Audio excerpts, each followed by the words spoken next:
Hoş geldiniz Büyüce Şura üyeleri. Bugün asalarımızı, Albus Dumbledore'un o görkemli görüntüsünün ardında gizlenen karanlık aile trajedisinin ve tüm o büyücülük dünyasını sarsan büyük gizemi çözmek için kaldırıyoruz.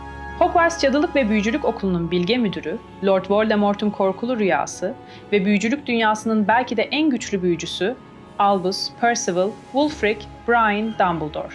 İsmini duyduğunuzda aklımıza hemen sakinliği, zekası ve o meşhur yarım ay çerçeveli gözlüklerinin ardında parıldayan gözleri gelir. O, Harry Potter'a yol gösteren bir baba figürü, Zümrüt Anka yoldaşlığının lideri, kısacası iyiliğin ve umudun simgesiydi. Ancak her büyük dağın ardında derin vadiler olduğu gibi, Dumbledore'un o görkemli gölgesinin ardında da karanlık sırlar ve hayatı boyunca omuzlarında taşıdığı ağır bir yük vardı. Büyücülük dünyasının tanıdığı o bilge adam olmadan çok önce, genç Albus, ailesini yavaş yavaş yok eden bir trajedinin tam merkezindeydi. Peki ya size bu kudretli büyücünün hayatını, omuzlarında taşıdığı bir aile trajedisinin şekillendirdiğini söylesem? Her şey, Dumbledore isminin üzerine bir leke gibi çöken karanlık bir sırla başladı. Bugün, o sır perdesini aralayacak, herkesin bildiği kahramanın anlatılmamış, acı dolu hikayesine doğru bir yolculuğa çıkacağız. Çünkü her şey, küçük bir kız kardeşin çığlığıyla başlamıştı. Lumos.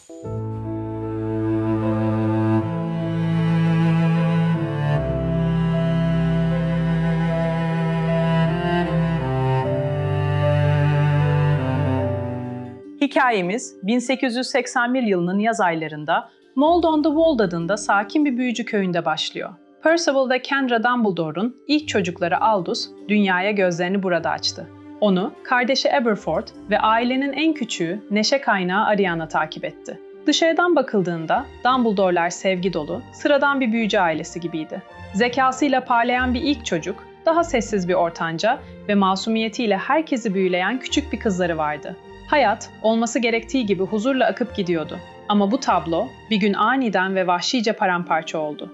O gün, 6 yaşındaki Ariana, bahçede masumca sihir yapıyordu. Ne yazık ki, bu anı onu gizlice izleyen 3 muggle erkek çocuğu fark etti.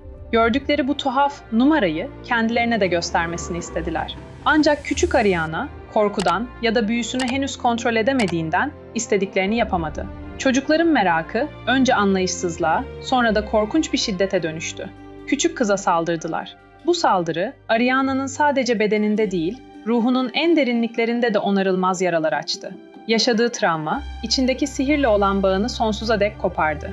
Büyü, onun için artık bir oyun değil, kontrol edemediği, içinden patlamak için fırsat kollayan bir canavardı. Kardeşi Aberforth'un anlattığı gibi, sihir, Ariana'nın içinde sıkışıp kalmış, onu çıldırtmıştı. Bu durum, onun içindeki büyüyü kontrol edilemez, patlamaya hazır tehlikeli bir güce dönüştürmüştü. Sihir içeri doğru dönmüş, genç kızı yavaş yavaş deliliğe sürüklemişti. O, bastırılmış sihrin yarattığı karanlık ve yıkıcı bir güçle yıllarca yaşayacaktı. Haber baba Percival'a ulaştığında, dünyası başına yıkıldı. Kızına yapılanları öğrendiğinde, gözü dönmüş bir öfkeyle o 3 muggle çocuğunun peşine düştü ve onlara saldırdı. Bu, Sihir Bakanlığı tarafından ağır bir şekilde cezalandırılan bir suçtu. Percival Dumbledore tutuklandı, fakat sorguda tek kelime etmedi. Eğer saldırının nedenini açıklasaydı, bakanlık Ariana'nın durumunu öğrenecek ve küçük kızı bir tehdit olarak görüp ömür boyu St. Mungo Hastanesi'ne kapatacaklardı. Bir baba olarak Percival bu ihtimale katlanamazdı. Kızının geleceği için kendi özgürlüğünden vazgeçti, kendini feda etti. Muggle'lara karşı sebepsiz bir nefret suçu işlediği kabul edildi ve ömrünün sonuna dek kalacağı Azkaban'a gönderildi. Orada yıllar sonra tek başına can verdi. Böylece Dumbledore ailesinin üzerine ilk kara bulut çökmüş oldu. Ama bu, trajedinin sadece başlangıcıydı. Percival'ın Azkaban'a gönderilmesiyle Dumbledore ailesinin adı lekelenmişti. Büyücü komşuları onlara artık Muggle düşmanı bir ailenin ferdi olarak bakıyordu. Bu fısıltılardan ve yargılayıcı bakışlardan kaçmak isteyen Kendra, Dumbledore radikal bir karar aldı. Ailesini toplayıp Mold on the Wold'u terk etti ve büyücü tarihi açısından zengin ama kimsenin onları tanımadığı Godric's Hollow'a taşındı. Burası büyük büyücü Godric Gryffindor'un doğum yeriydi ve Peverell kardeşlerin mezarlarına ev sahipliği yapıyordu. Kendra için burası hem bir sığınak hem de sırlarını saklayabileceği bir kaleydi. Godric's Hollow'daki yeni hayatları tam bir tecrit içinde başladı.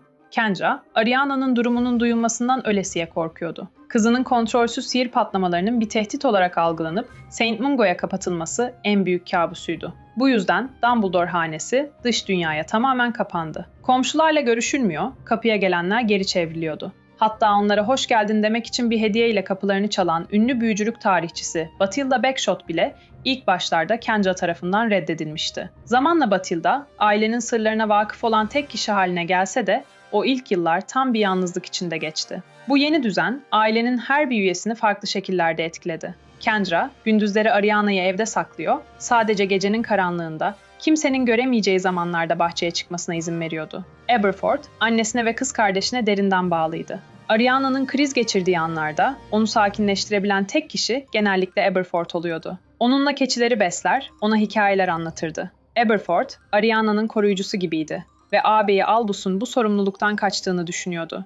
Ve Albus için Godric's Hollow bir hapishaneydi. Olağanüstü zeki, yetenekli ve hırslı bir gençti. Tüm büyücülük dünyasının ayaklarının altına serileceği bir gelecek onu beklerken, o, ailesinin karanlık sırrıyla bu küçük köye hapsolmuştu. Hogwarts'a 1892'de adım attığında babasının suçunun gölgesi onu takip etti. Ancak Albus, zekasıyla bu söylentileri bastırmayı başardı. Okulda kazanılmadık ödül, kırılmadık rekor bırakmadı. Profesörlerinin bile anlamakta zorlandığı karmaşık büyüleri kolayca kavruyordu. Kısa sürede okulun gelmiş geçmiş en parlak öğrencilerinden biri olarak ün saldı. Ancak bu parlaklığın ardında eve her döndüğünde yüzleşmek zorunda olduğu karanlık bir gerçek vardı. Dışarıda herkesin hayran olduğu dahi öğrenci, Godric's Hollow'daki o kasvetli evde hasta bir kız kardeşin ve artan sorumlulukların ağırlığı altında ezilen bir ağabeydi. Albus, daha o genç yaşta iki farklı hayat yaşamayı öğreniyordu. Biri pırıltılı başarılarla dolu, diğeri ise sırlar ve utançla.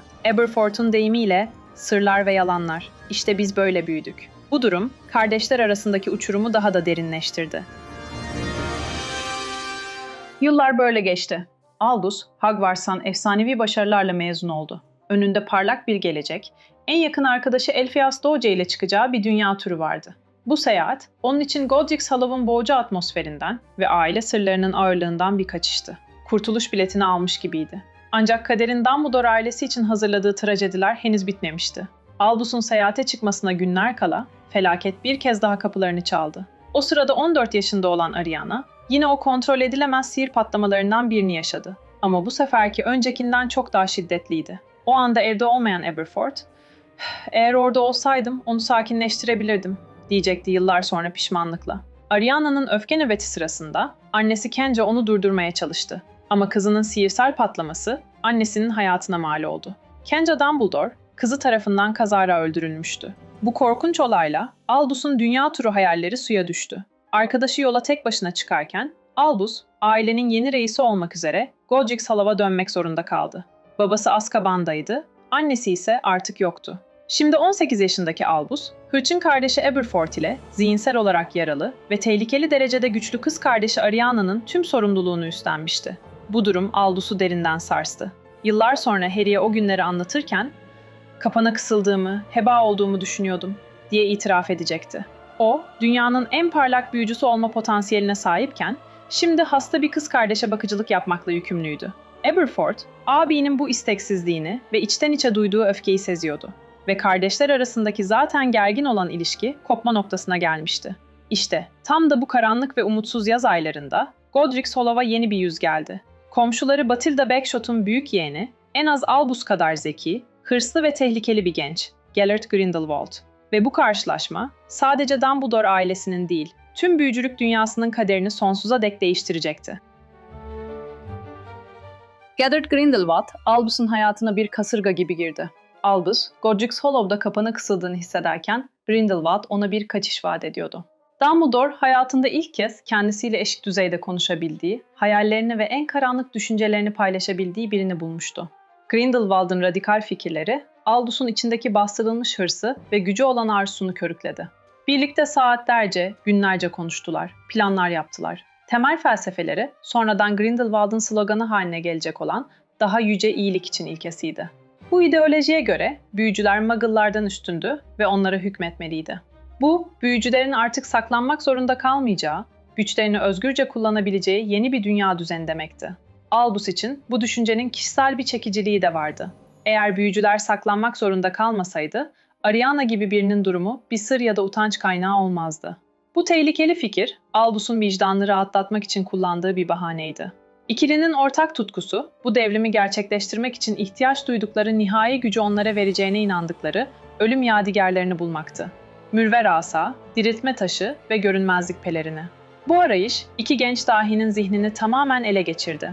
Güç arzusu, hırsı ve Grindelwald'a olan bağlılığı, Albus'un ahlaki pusulasını tehlikeli bir şekilde saptırmıştı.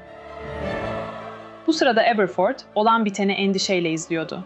Abinin bu yeni, tehlikeli arkadaşıyla yaptığı planlardan ve Ariana'yı nasıl ihmal ettiğinden rahatsızdı. Sonunda Aberforth'un sabrı taştı ve bu yüzleşme, Dumbledore ailesinin son ve en büyük trajedisine yol açacaktı. O meşhum gece, gerilim Dumbledore'ların evinde doruk noktasına ulaştı. Aberforth, Albus ve Grindelwald'ın karşısına dikildi. Onlara planlarının çılgınlık olduğunu, özellikle de hasta durumdaki Ariana'yı bu tehlikeli maceraya sürükleyemeyeceklerini söyledi. Tartışma hızla alevlendi. Sesler yükseldi, suçlamalar havada uçuştu. Grindelwald, bu dar görüşlü gencin planlarına engel olmasına daha fazla dayanamadı. Asasını çekti ve Aberforth'a Cruciatus lanetini uyguladı. Kendi öz kardeşinin acı içinde kıvrandığını gören Aldous şok olmuştu. O da asasını çekti. Amacı kardeşini korumak ve Grindelwald'ı durdurmaktı. Ve o an, üç genç ve olağanüstü güçlü büyücü arasında ölümcül bir düello patlak verdi. O da renkli ışık hüzmeleri ve patlama sesleriyle doldu. Bu sadece bir büyü savaşı değil, aynı zamanda ideolojilerin, kardeş kavgasının ve ihanetin çarpışmasıydı. Bu korkunç gürültü üst kattaki Ariana'yı uyandırdı. Dehşete kapılmıştı. Aşağı indiğinde hayatındaki en önemli üç erkeğin birbirlerini öldürmeye çalıştığını gördü. Belki de kavgayı durdurmak istemişti. Ama o kaotik anda üç asadan fırlayan lanetlerden biri hedefini şaşırdı. Bir anlık sessizlik oldu ve sonra 14 yaşındaki Ariana Dumbledore cansız bir şekilde yere yığıldı. Kim yapmıştı? Hangi asa o ölümcül laneti fırlatmıştı? Grindelwald'ın acımasız laneti mi? Aberforth'un öfkeli büyüsü mü? Yoksa kardeşini korumaya çalışırken Albus'un kendi asasından çıkan bir lanet mi? Bu soru, Albus Dumbledore'un hayatı boyunca peşini bırakmayacak bir hayalete dönüştü. Grindelwald, yaptığının farkına varır varmaz veya belki de sadece yakalanma korkusuyla Batilda'nın evine koşup uçuş tozuyla arkasında hiçbir iz bırakmadan kaçtı. Geriye, küçük kız kardeşlerinin cansız bedeni başında dona kalmış iki erkek kardeş kaldı. Kavga bitmişti, hayaller bitmişti ve Dumbledore ailesinin trajedisi en acı verici zirvesine ulaşmıştı. Ariana'nın ölümü, Dumbledore ailesinin tabutuna çakılan son çiviydi. Cenazesi, sessiz ve acı dolu bir törenle Godric's Hollow'da yapıldı. Ancak bu yas dolu günde bile kardeşlerin acısı öfkeye dönüştü. Aberforth, her şeyden Albus'u sorumlu tutuyordu. Cenaze sırasında tabutun yanında iki kardeş arasında bir kavga daha çıktı ve Aberforth, Albus'un burnunu kırdı. Bu kırık burun, iki kardeş arasındaki asla tam olarak iyileşmeyecek olan ilişkinin fiziksel bir sembolü haline geldi. Albus için ise hayat, o andan itibaren bitmek bilmeyen bir suçluluk ve pişmanlık döngüsüne dönüştü.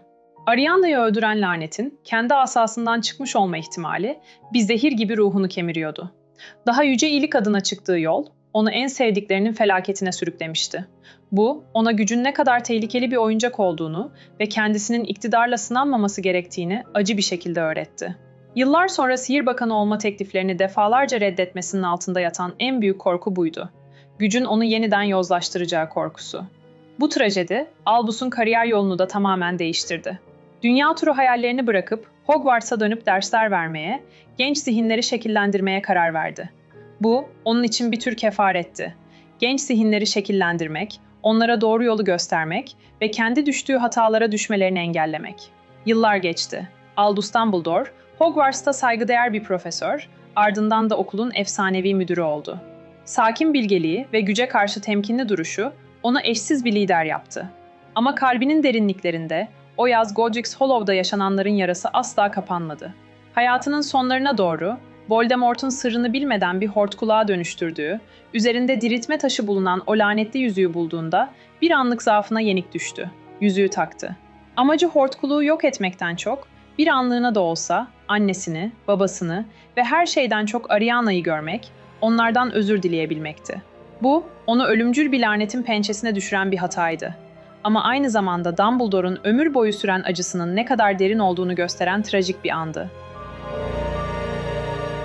Dumbledore'un hikayesi, zaferler kadar trajedilerle, bilgelik kadar hatalarla dolu. Onun omuzlarındaki bu yük, onu daha insani, daha anlaşılır kılıyor. Peki, siz ne düşünüyorsunuz? Sizce Ariana'nın ölümünden tek bir kişi sorumlu tutulabilir mi? Yoksa bu, bir dizi talihsiz olayın ve yanlış kararın kaçınılmaz bir sonucu muydu? Yorumlar bölümünde düşüncelerinizi paylaşın. Sonuç olarak, Godric's Hollow'da yaşananlar Albus Dumbledore'u şekillendirdi. Oraya hırslı ve kibirli bir genç olarak girdi ve oradan hayatının geri kalanını bir kefaret arayışıyla geçirecek, kalbi kırık bir adam olarak çıktı. Ailesinin trajedisi ona gücün en karanlık yüzünü gösterdi ve onu sevginin en karmaşık ve nihayetinde en güçlü büyü olduğuna inandırdı.